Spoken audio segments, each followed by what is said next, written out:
We're here, it's the World Cheese Awards. It's the BBC Good Food Show, the NEC in Birmingham. 25 years ago, it started at Wembley. That year, the supreme champion was a blue Cheshire. Now we have 2,777 different cheeses from 30 different countries. We've got 260 judges from all over the world. It's all happening here. It's so exciting. This is the cheese place to be. I've tracked him down, Charlie Turnbull, great cheese retailer, great cheese judge as well. At this stage in proceedings, what are we looking for? At this stage in proceedings, you're not looking for anything. Every cheese is different. We've got quite a good example here.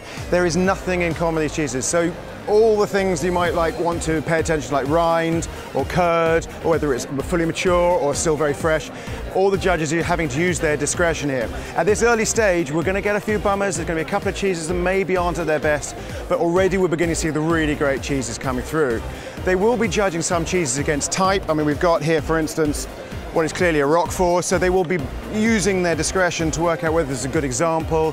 But other cheeses, I love this one. I don't actually know what it is, but it looks like a sort of First World War sort of bullet, doesn't it? You know, that's a pretty cool cheese. Probably Spanish, it's got a firm rind, but a lot of the judges here, while they have a wide experience, won't actually know this cheese, so they'll be using their generic knowledge to come in. But there are specialists around the room from, what did we say, 30 countries?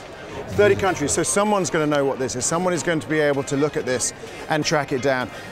But this is the fun of it. There is some extraordinary stuff here, and I'm looking forward to tasting a lot of it today.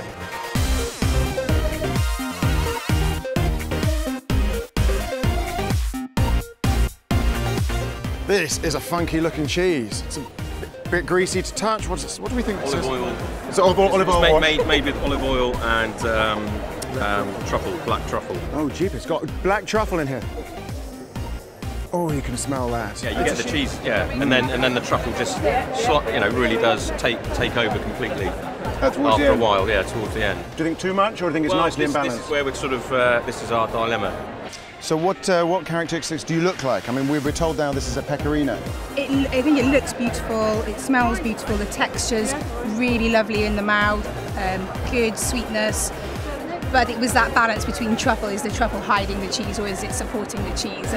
Now, I can't give away any scores here, so you're going to have to do this. I'll have to tell them off camera, but it's pretty good. What are you looking for in a cheese? What are the qualities? We're looking for, in this case, a sheep's milk.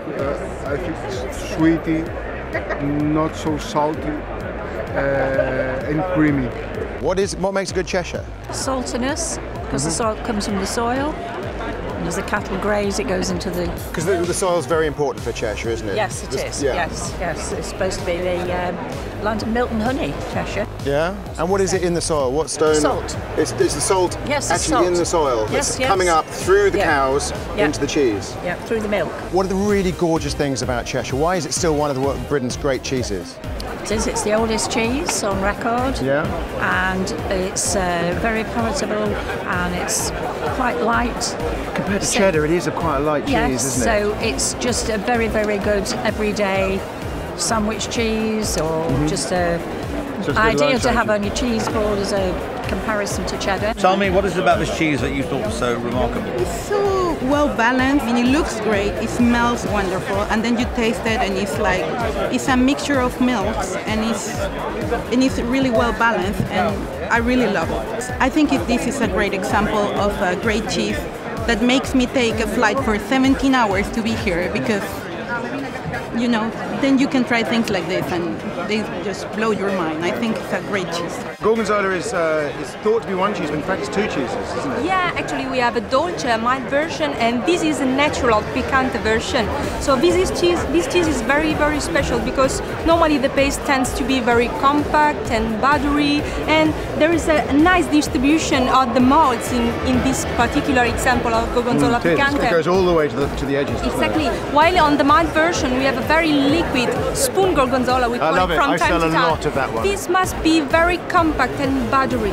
it seems like butter when it melts in your mouth. Is it a stronger cheese than the Dolce? It is, of course it is. It's a stronger and sharper taste of cheese. So what was it that really excited you about this cheese? You've given it a gold here. We just felt that the balance of flavors was amazing. We've got that lovely raw milk, sheep's milk flavor coming through. Almost a little bit of herbiness. I think a lot of herbiness. Lovely saltiness coming in, a bit of crystal development. So all in all, we just felt it had a fantastic full flavour, very well balanced. Because of course last year was a Manchego that won. It's a cheese that can be quite ordinary, but when it's on its form, it's truly exceptional. Now, who was it that won last year? Dehesa de los Llanos. Go on, say it again, you say it so beautifully. Dehesa de los Llanos. First, it was a great honor for all of us because it was the first time a Spanish cheese won this award. So suddenly, well, we are a very small cheese factory, and suddenly we became famous all over the world, all over Spain. And it's great, you've got the award-winning cheese maker, Paque Cruz, alongside you. It's fantastic. Just to say, what's she looking for in a manchego? What are the qualities that she's looking when she makes a cheese? What makes a great manchego? ¿Qué hace un buen manchego? ¿Cuáles son las cualidades que tú buscas? Pues que buscas una materia prima excelente. She works with the best raw material, that is the best milk with the best quality, with a low microbacterial level. Well, and after that, what she does, having the best material, what she tries to do is an artisanal work. That is how do you say, to be careful to take care of every single cheese.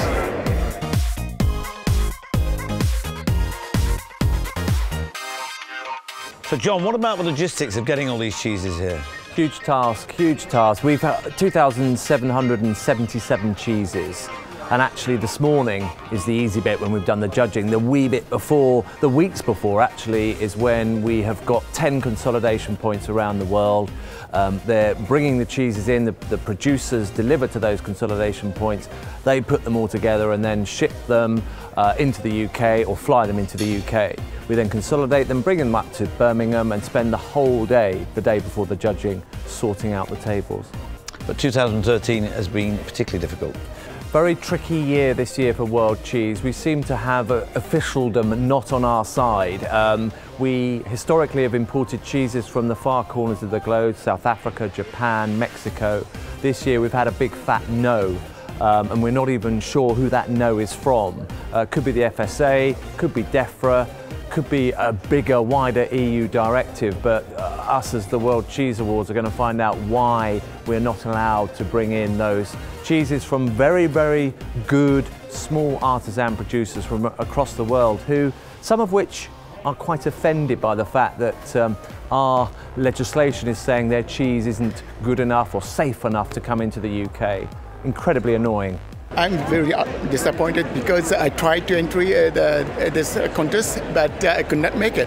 So I hope next time I like to entry and on the table and the judge. I'm just very devastated to see that South African cheeses are not here. The EU banned the import or the submission of the cheeses to the World Cheese Awards, but apparently late last week that decision was overruled, and in fact they could have been brought over, but it was too late. So very sad for all the cheesemakers back home who did exceptionally well last year. I think there were 12 awards that were won, and we hope to be back in 2014. Nige, you've got to come and see this. I mean, isn't this just, well, it's gorgeous to look at, if nothing else. Cheese in a tin, Charlie. It's not exactly Spam, Nigel. It's a bit better quality than that. Wow. I mean, I'm guessing that this is a technique of putting cheese in oil. It's definitely Spanish, that they've been using in Spain for many, many years, and they are using modern technology so they can get their cheese out there. I mean, this is really what the World Cheese is about. It's about bringing cheeses from all over the world to all over the world. I mean, I have to say, I've already stuck my finger in there. Taste the oil. Oh, come to daddy. It's absolutely, it's a light oil. I'm thinking maybe an Arbequina or something like that. But the cheese has infused the oil, so you've got more than just cheese here. Very good. Very, very different, but it just really works. It really works. You're getting the oil first, and then there's a small quiet moment, and then the cheese comes on, strong and loud. It's a fantastic winning combination, and a great way of getting your particular cheese anywhere in the world. All you need is a tin opener. Now, this is a Camembert. Oh. Yeah. just in case you didn't know. So I'm saying, what it is that you're looking for in a great Camembert? Tell us about the cheese and what we should look for. Yes, because this Camembert is maybe for the texture is very well, very good. And if you look here, the name is Peau de Crapaud. Beautiful quality. The texture is perfect. Croûte, so good. When you smell and with food, it has toasted and just and musty aftertaste. And the flat balance is very good. For me, it's natural because I am French. It's a wow factor. Nick runs possibly the biggest cheese shop in the world in Toronto, Canada, with 700 cheeses, something like that? Yes, that's right, Charlie. We carry over 700 cheeses, and we're in the St. Lawrence market in Toronto. A fairly famous market around the world and a really diverse city, so we have to have a lot of cheese. That is quite amazing. To put that in context, in the UK, our best cheesemongers like Fromagerie or Paxton and Whitfield are running 220, 240 cheeses. Big man in cheese, this, particularly in Canada. Now you've got for us what looks like a Taleggio here. Yes, correct. It is a Taleggio, and it captured my attention. It's quite a nice cheese, beautiful texture, really smooth taste. Taleggio is a northern Italian cheese, one of Italy's big five. Fantastic, some raw milk examples. Some of them are really from very small producers, but there are also some big producers. Do you get a feeling this is an artisan cheese? Oh, absolutely. Yeah, it's got a beautiful floral tone to it. Semi-soft texture, possibly raw milk, and a beautiful rind. Un buon parmigiano reggiano cerca di rispettare la tradizione. So respecting tradition and keeping an eye on traditional techniques of production. So which particular features you look for into a very special Parmigiano Reggiano cheese? Sicuramente la You should have a very complex bouquet of flavors into Parmigiano Reggiano cheese. So normally, you know, there's no preservative, any kind of preservative in this cheese. It's one of the only cheese with such a long aging because it's mainly 24 months, classic version, without any kind of preservative smell in the it. sweetness, yeah. And we can also state that Parmigiano Reggiano is lactose free because of this long aging he has, the lactose, so the sugar into the cheese is gone completely away. Yeah. La nazionale del Parmigiano Reggiano è veramente... This national team of Parmigiano Reggiano producers is so proud to be here because, of course, they do represent farmers, meat producers, and not only dairy. So they are so proud of being here in the UK to participate in this contest.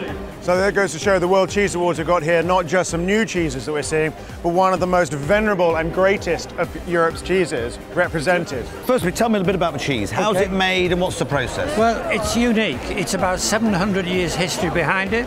It's made from raw milk or unpasteurized milk, and it's made under very strict conditions, which is why when you have a show like this, you'll find Gliar all over the place, and it'll all be perfect. They don't make a bad cheese. And so it's all about cow's milk? It's all about cow's milk, and it's all about unpasteurized milk. Just tell us, as you open this and taste it, tell us what you're looking for. I know you've got your cheese iron there. Right. Looking for in a great Gliar. Well, first of all, it has to have the correct body. It has to be full-bodied, firm, and when you draw the cheese out, it should be totally enclosed in the cheese iron. If you like, shall we try it? Look at this. See what I mean? Look, that's the fat on the back of the iron. Look at that, full-bodied, no cracks, no nastiness. What is it? What is the aroma that you've just gone? It's nutty. You can detect various other little flavours, but it's according to the age, it changes its character.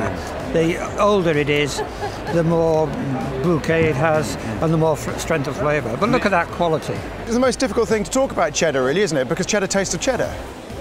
No, it doesn't. Cheddar is being taken into a place where it tastes of something completely new and sweet and sickly. We're talking about the Helvetica starter here, aren't we? Not a good place. Yeah. But original cheddars are savoury and complex. It's the complexity that's really important. It's a journey you go on.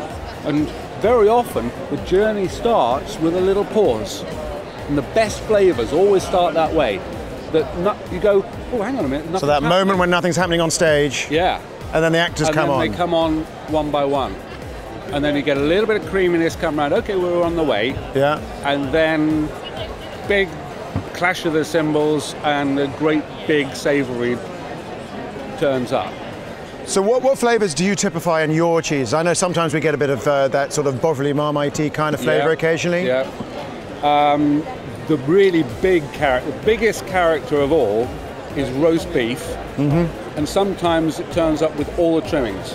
Gravy, you can taste the parsnips, and the whole thing is there. Yeah. And it's absolutely huge.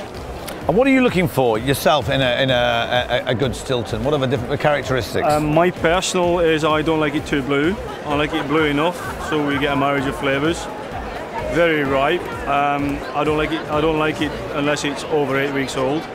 And a lot of the time going into Christmas, unfortunately, I say the Christmas rush happens, the age comes down, so you don't always get to taste that profile at Christmas. So I suggest if you want a good Stilton, to buy it the whole year round. So we've obviously got pierce marks. Stilton cheese will blue from the centre out. Unlike some blue cheeses which are pierced down, it's pierced into the cheese. I'm looking for a nice smooth iron, which means the cheese is broken down. And when we pull the iron out, there should be a little bit of fat breakdown on the iron, no shrinkage, and blue from the middle to the edge. People think, oh, that cheese is going. It's young. It'll taste fresher. It'll be better. Well, actually, as the cheese gets older, depending on how it's been kept and how you mature it, it should actually develop a more alkaline flavour. This is a little goat's cheese. It's a very nice little shape, and so far it's one of the favourites of the panel. We haven't finished yet, but we're getting there. And it's got a texture and a taste like nothing most of us have ever really experienced before. So it's got a hint of French, but it's probably not French, is it?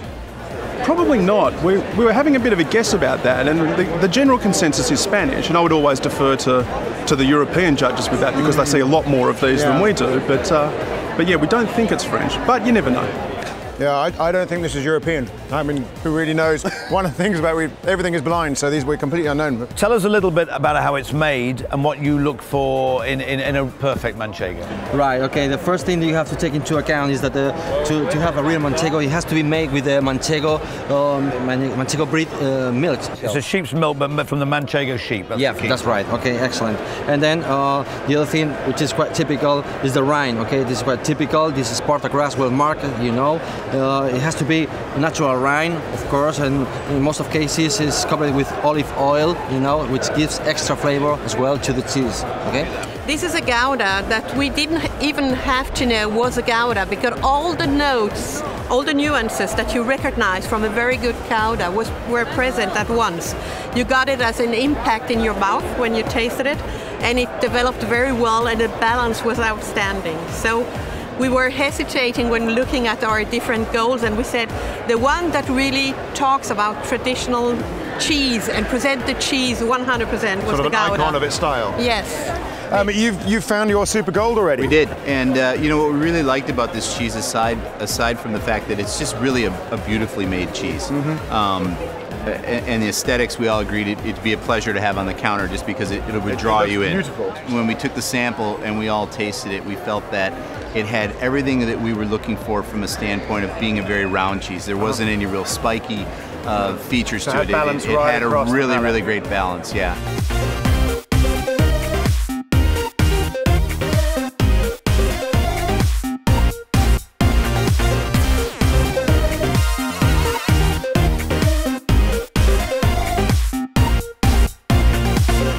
So we're down to 58 Super Golds. Now, not every table gave a Super Gold, but just some of them didn't think there was that quality, but others gave 2. So we're down to the final 58, and we're going to whittle it down to 15.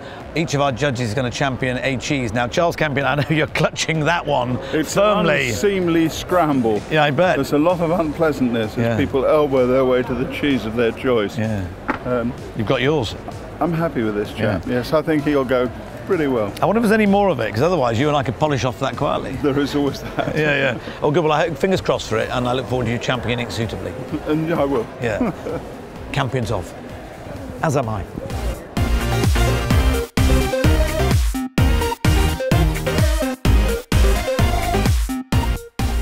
This is it's a blue cheese, very, very creamy, a fantastic balance of all tastes in the cheese, and it lacks the bitterness that sometimes make it very hard to eat. I found it very beautiful and very different.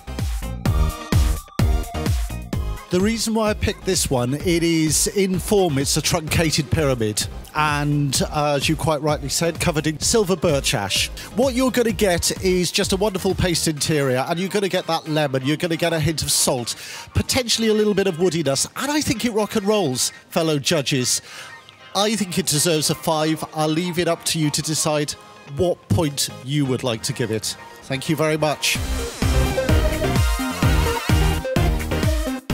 Third on the list is a used milk cheese. I choose this cheese because of crystal, and very much of crystal, I can say it, and will balance the taste. And for the Japanese taste, is based on the umami, and this crystals coming out in the cheese. It gives us a very, very attractive taste, and the umami is we always want it. The next cheese is another used milk cheese. There's a growing market for this type of cheeses. So rennet is considered a vegetarian rennet, so it's a good option for the people that are looking at that option. It's very creamy, low acidity, and I think it just speaks of a place very specific in the Iberia Peninsula. Soft used milk cheese plain. I think it was well presented. It had a really enticing colour inside to start off with, and working a lot with food in marketing. It's all about eating with your eyes to begin with. The texture of it I found really velvety and nice, and it complemented the rind quite well. The rind was not overly chewy when I tried it, so I thought that was a good balance. Okay, the next cheese we have is a Gliar, the only cheese to have won the World Championship on 3 separate occasions, 1992, 2002 and 2005. I usually say when you're judging a cheese, when you have a winner, you know it is at the moment you put it in your mouth. In case of Gruyere, I used to judge in the mountain cheese contest, and we had hundreds of Gruyere to taste. But this one has the perfect flavor of all the Gruyere. It goes in your mouth, and it's funny because it comes in and out. So you have first a good buttery taste, and then the nutty taste comes but disappeared, and the other one comes back, and you have this little flour taste taste line at the end, and that's just perfect. It's just like you digest it, and this type of cheese, then you taste it, and as soon you want another bite of it. A British Stilton, and who sponsored this one? Mr. Turnbull. This is just the highest British cheese art as you could possibly imagine. It's a fantastic Stilton. It's smooth, it's wet, and like some of the cheeses we've got here today, it isn't just one taste. It's a series of flavours that peaks and ebbs and flows, and then it just drifts down into a sort of lovely, cheesy blue finish that just stays with you. Right, ladies and gentlemen, are you going to make Charlie a happy man? Could I have your scores, please? Goat's milk cheese. Ball of fresh chèvre smoked over alder, then wrapped in smoked maple leaf, misted with bourbon. Yes, absolutely. I'll take 2. Thank you. Yeah.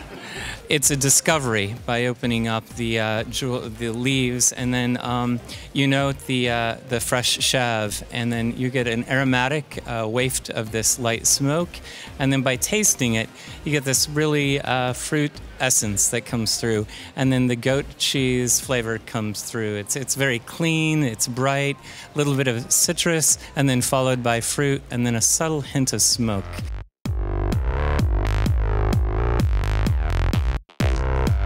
What's it giving us? 59 points. So still, Louis' choice, the Gliar, is ahead by 3 points. This blue cheese I have chosen is fantastic because the flour and texture is complex. It is tangy, has balance, clarity and sweetness. The fat balance is good. The clean finish lingers. It has toasted and musty aftertaste on the nose and in the mouth. It has so much personality. This is a blue cheese with a wow factor.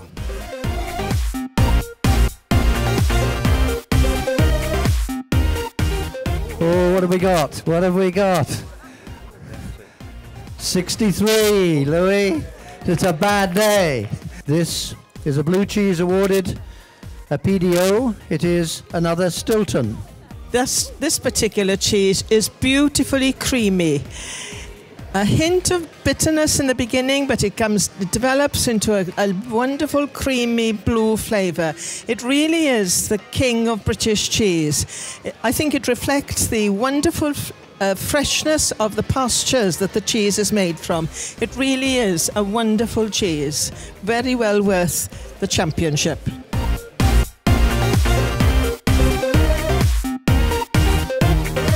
Goat's milk cheese with additives. This is a bloomy rind, pyramid shaped with an ash coating. Elegant little bugger, isn't it? We've had Stilton, king of cheeses. We've had hugely successful and marvellous cheeses. This is a very nice little cheese. We should look more carefully at little cheeses. Beautiful fresh taste, lovely paste, little bit of runniness and a very good crusty bit on the outside. It's a delight. It's a hard-pressed or repressed cow's milk cheese. I chose this cheese because I think it's sharp, it's strong, and very consistent texture. Flavor arrives soon, and it is long in the aftertaste. It is very pleasant, very aromatic, very fruity. It fills your mouth with flavors, and I think it's a gorgeous cheese.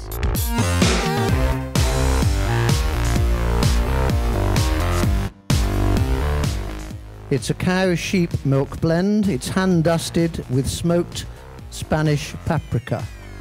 A good balance between a flavor and taste and salty. It's the first time that I can ever recall a provolone reaching this stage of the competition, which is wonderful. It's a raw milk cheese made with grass-fed milk. I chose this cheese because I found it is a perfect example of stretched curd long aging technique. This is typical of Central and Southern Italy, and it's beautiful made. The texture is so special. You can see all the layers inside the paste, and the long aging gives already some very nice and pleasant crystals into the paste. Of course, it has a very strong personality, but I do believe that it has a very complex, nice flavor, still a little bit fruity, even if a little bit of burning. It's a very sharp cheese.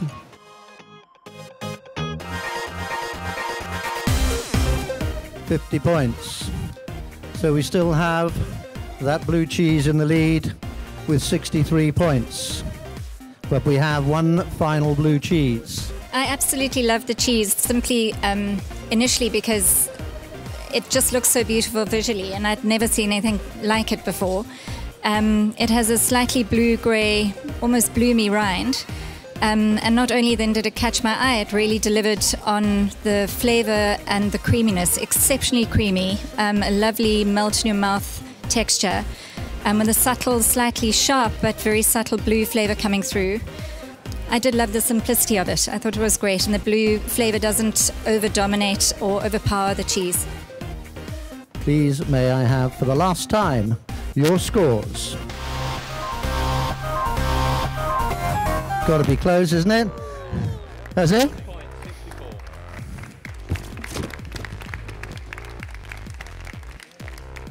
Well, I can tell you now, I wasn't going to tell you before, but this cheese was entered into the class that was specially created for any cheese that's awarded a supreme champion in another national or international award. So this clearly has already been a champion at someone else's cheese competition. It is now, by the looks of it, the champion of the world. It's very important that that this cheese won somewhere else. Not because we, the 15 of us, need other people to tell us what we think about cheese, but I think it's important that there's a balance between the competitions and that we understand that the world of cheese is actually an integrated world. And I think that's what it makes our industry so very interesting, that we are actually very much in the same page, all of us. And that's what really struck me, is the texture. You get the cream that comes on, but then you have this layered texture that occurs. And then the spice of the blue is medium in spice, and I found the rind just melding beautifully with the paste. So all around, it was beautiful. I'll say to everyone who don't like blue cheeses to try and go with that cheese first, because you never know when you have it in your mouth if it's the creamy taste or the blue taste goes over. But it's a really good mix for both of them.